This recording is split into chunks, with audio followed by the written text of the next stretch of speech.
ইবনে হাম্বাল তারা একটা ঘটনা বলে আমি সংক্ষিপ্ত বলার ট্রাই করতেছি। তো ইমাম আহমদ ইবনে হাম্বাল তিনি অনেক তেনার হাদিস গ্রন্থের মধ্যে যারা হাদিস সম্পর্কে জানেন, তো তেনার হাদিস গ্রন্থ সব থেকে বড় হাদিস গ্রন্থ। তিনি যখন শেষ বয়সে হাদিস কালেক্ট করার জন্য দেশ হতে দেশ দেশান্তরে একটার পর একটা দেশ ভ্রমণ করতেছেন, ঘুরতেছেন। তো এরকম ভাবে করতে করতে এক এলাকায় গেছেন, যাওয়ার পর হাদিস কালেক্ট করতে করতে তেনার এক মসজিদে মাগরিব হয়ে গেছে। সেখানে তিনি মাগরিবের সালাত করছেন, ইশার সালাত করছেন। পড়ার পর তিনি সে সময় বৃদ্ধ হয়ে গেছেন। তো সে সময় সে বাইরে কোথায় থাকবে, থাকার তেমন কোনো ব্যবস্থা নেই। তো সে চিন্তা করলো রাত্রিটা আমি মসজিদেই কাটাই দিই, দেওয়ার পর আমি সকাল সকাল বাইর হয়ে যাব আবার হাদিস কালেক্ট করার জন্য, হাদিস সংগ্রহ করার জন্য। তো সে যখন মসজিদে শুয়েছে, তো মসজিদের সরকার এসে তাকে বার করে দিছে। মসজিদের যে খাদের লাগে সে বার করে দিছে যে না, মসজিদ থাকার জায়গা না। মসজিদ তো ইমাম আহমদ ইবনে হাম্বল বলতেছে আমি তো আপনাদের ফজরের মুসাল্লি, আমাকে একটু থাকতে দেন। তো বলতেছে না, মসজিদ থাকার জায়গা না। ওরাও কিন্তু জানতো না যে ইনি হচ্ছেন ইমাম আহমদ ইবনে হাম্বল।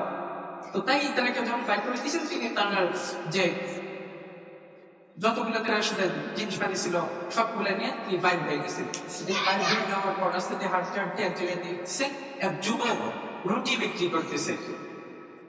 তো এই শীতকালীন সময় যুবক যখন রুটি বিক্রি করতেছে তাওয়ার মাঝে, তো ইমাম আহমদ ইবনে হাম্বল ওই যুবককে গিয়ে বললেন যে তুমি তো এখানে রুটি সেকতেছো, আমি কি তোমার সাইডে এই রাতটা বসে এই তোমার আগুনের তাপ নিয়ে আমি কি রাতটা কাটাই দিতে পারি?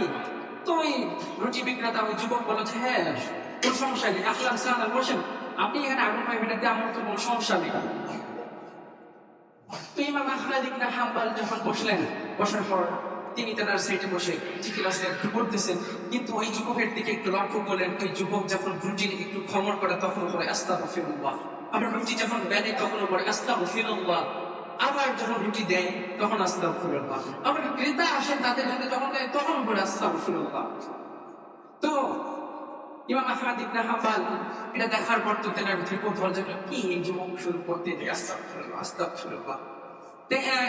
এমন অবস্থায় যখন তিনি ফ্রি হলেন, তাকে জিজ্ঞাসা করলেন যে কি কি ব্যাপার যুবক, তুমি বারবার বলতেছ আস্তাগফিরুল্লাহ আস্তাগফিরুল্লাহ আস্তাগফিরুল্লাহ। তো যুবক তখন বললেন যে আস্তাগফিরুল্লাহ সর্বদা সব সময় পড়ার কারণে আল্লাহ তাআলা রব্বুল আলামিন আমাকে মুস্তাজাবুদ দাওয়া বানাইছেন। জন্য সুবহানাল্লাহ। ইমাম আহমদ ইবনে হাম্বল এবার বলতেছেন, বাপরে এই ছেলেই মুস্তাজাবুদ দাওয়া হয়ে গেছে, আমি এত বড় মুহাদ্দিস, আমি এখন পর্যন্ত মুস্তাজাবুদ দাওয়া পেলাম না, আমার তো শব্দ এখন পর্যন্ত কবর হয় না। তবে ওই রুটিওয়ালা বলতেছেন যে আমি মুস্তাজাবুদ দাওয়া হয়েছি, তবে আমার একটা দোয়া এখন পর্যন্ত বাকি আছে, একটা ইচ্ছা এখন পর্যন্ত আমার পূরণ হয়নি, এই দোয়াটা আমার এখন পর্যন্ত পূরণ হয়নি।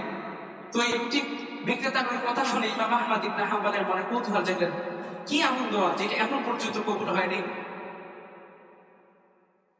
তো তখন যাকে এই কথাটা রুটিওয়ালাকে ওই যুবককে জিজ্ঞেস করলেন। তো ইমাম আহমদ ইবনে হাম্বল যখন জিজ্ঞেস করলেন, ওই যুবক বলতেছেন সে সময়ে কিন্তু মানে বড় মুহাদ্দিস বিখ্যাত আলেম ছিলেন ইমাম আহমদ ইবনে হাম্বল। তো তিনি বলতেছেন যে আমার ইচ্ছা ইমাম আহমদ ইবনে হাম্বলের সাথে দেখা করা, এই ইচ্ছাটাই শুধু আমার পূরণ হয় নাই।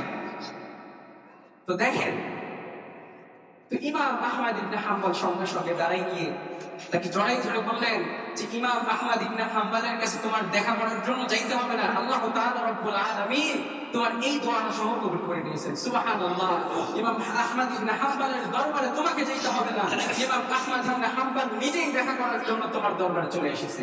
সুবহানাল্লাহ। ইমাম আহমদ ইবনে হাম্বল তার কপালে একটা চুমু